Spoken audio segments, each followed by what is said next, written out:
So we are at the end of, or the beginning of week 2 with Lotto the hound, and today Clover the Aussie came in. She's the same age, well, a month older. No, yeah, it's about the same age, and maybe a little bit younger actually.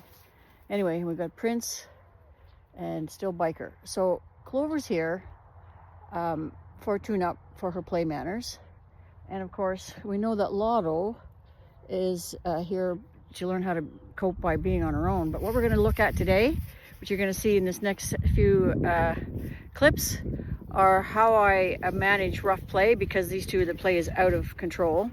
I use this buggy whip. You're going to see a buggy whip here. Yeah, it has a little thing on the end of it, but I don't use any of it. I simply use the buggy whip as an arm. I just reach into their space because I can't necessarily get in there. So you're going to see that, and and then they respect it. See, I just interrupt the space. All right, that's it. That's polite play right there. That's just a polite greeting. Respect. Yeah. And we have Miss Lotto over here assuming the innocent role. So if they get too close, I bring that stick down and I move it towards the one I want to move away, like her. Like, I don't want her in there. Lotto's being good, so I claim that space. It's just a way to claim space. I might sweep the area so she doesn't come in. That's it. But I'm not using the whip on the dog.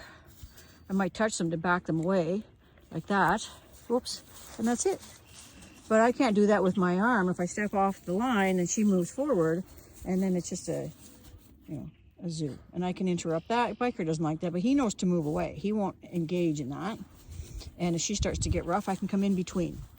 That's how I use a buggy whip, to interrupt play. Yeah.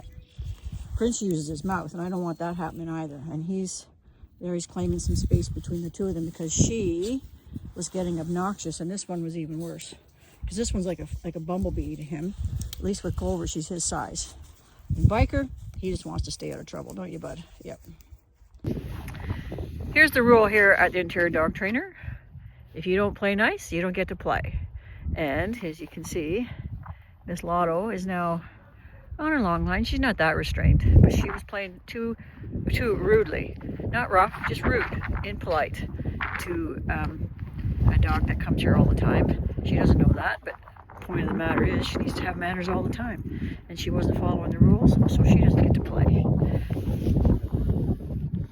So there you have it. That's how I use what some might consider, if you don't understand what it is, it could be considered anything you want it to be. I use it as a long arm. That's all it is. To manage dogs' space, to claim space, and to let the instigator know that they're not really the one that's in charge.